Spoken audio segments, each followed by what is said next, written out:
des frissons dans le dos, le temps n'y est pour rien, juste un peu la pluie, son écharpe est mouillée. Merde, j'aurais dû mettre un kawaii, se dit-il, alors il emmerde. Et on file tout de suite sur scène avec Frédéric Zetoun. Bonjour Frédéric. Bonjour Laurent. Pour parler de quelqu'un qui est dans l'actualité. Qui est totalement sur scène en ce moment et qui vient de sortir un album. Sans Severino. Je finis juste ma phrase sans Severino. Voilà. C'est compliqué, il y en a quelques-uns. Après on me dit, c'est vous qui coupez toujours la parole. Mais pas du tout. Ah mais au taquet quand même le matin.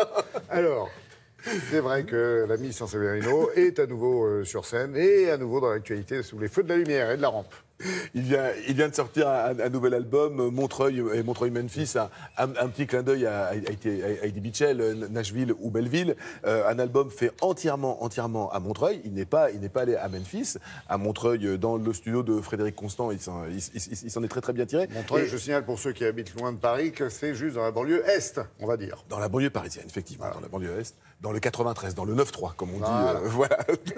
Et donc, Sans Severino, on le connaissait, ça a vraiment été celui qui a popularisé le jazz manouche en France, avec un langage, avec une espèce comme on dit, et puis cette voix particulière. Et puis vraiment une façon d'agencer les mots. Là, on vient d'entendre André, il y avait les embouteillages, il y avait les Sénégalaises, fabuleux album en 2003 ou en 2004. Et bien là, maintenant, il a totalement laissé tomber le jazz manouche, comme il va nous l'expliquer. Quand tout le monde s'est mis à faire du jazz manouche, lui, ce qui l'intéresse, comme beaucoup d'artistes, c'est la singularité. Ce qui fait un artiste, c'est être singulier. Et là, il s'est mis au blues et au bluegrass. Alors vous dites, mais le bluegrass, c'est vraiment de la musique country, une forme de musique country, mais extrêmement terroir, quoi. C'est vraiment du terroir américain. Vous dites, est-ce qu'il a pu s'en sortir avec ça? Est-ce qu'il a pu garder sa verve? Est-ce qu'il a pu garder ces jeux de mots qui font notre délice?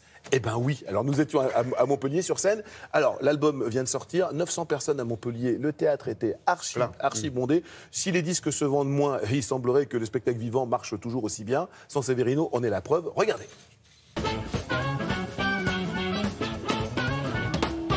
Aujourd'hui, le départ de la 12e étape qui se promènera de Memphis, de Montreuil à Memphis, Tennessee. Une étape de 7394 km qui contiendra quand même, il faut bien dire, quelques difficultés. Si les coureurs sont de long encore. Stéphane, pourquoi Montreuil-Memphis? Parce que c'est le titre d'une chanson, Montreuil-Memphis, qui parle d'une course cycliste qui part de Montreuil jusqu'à Memphis. Voilà. Donc je vous passe les détails parce que c'est long quand même. Mais c'est-à-dire que vous habitez Montreuil? Moi, oui. Ouais. Et non pas Memphis. Et puis ça résume pas mal ce qui se passe dans l'album, puisque tout ce qui est chanté pourrait se passer à Montreuil et tout ce qui est joué pourrait se passer à Memphis. Vous n'avez pas été tenté d'aller le faire dans le Tennessee, à Memphis? Non, pas du tout. J'ai pas eu cette idée-là, même une seconde.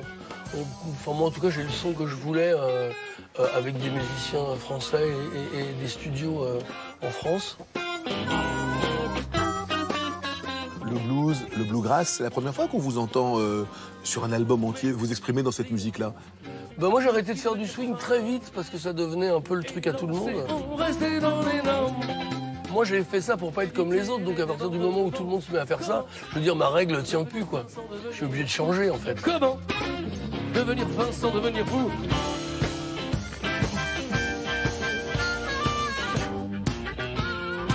Les animaux dans les forêts. Votre histoire d'amour avec la guitare, ça commence quand et comment? Ça commence super tard. En fait, j'ai appris la guitare à 20 ans, moi, en habitant avec un copain, comme ça, avec des grattes qui traînaient.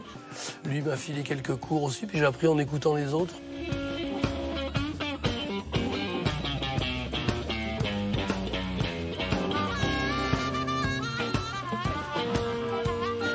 Qu'est-ce que vous avez envie d'apporter aux gens? Moi, ce que je sais, c'est que je dois me sentir heureux sur scène pour pouvoir leur donner la musique que j'aime et tout. Et puis, s'ils ont la banane, ben, c'est génial. Mais je me dis pas, ouais, je vais vous amener du plaisir et tout. Moi, je trouve qu'ils sont toujours mieux là que devant leur télé. Mais... Ça, on coupera pas.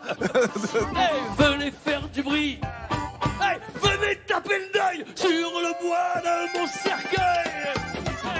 Vous vous imaginez vieux chanteur sur scène? Mais je suis vieux. Et vous ne les faites pas? Non, mais j'ai 56 ans, je me sens pas vraiment vieux, mais oui, j'imagine que quand j'en aurai marre de tourner, je ferai autrement, quoi. Ouais. À mon enterrement. C'est pas la scène qui est fatigante, en fait, c'est les voyages, c'est l'investissement autour, en fait. Les interviews, tout ça, c'est très fatigant. Merci beaucoup. Ouais, de rien, c'est moi qui vous remercie. Merci.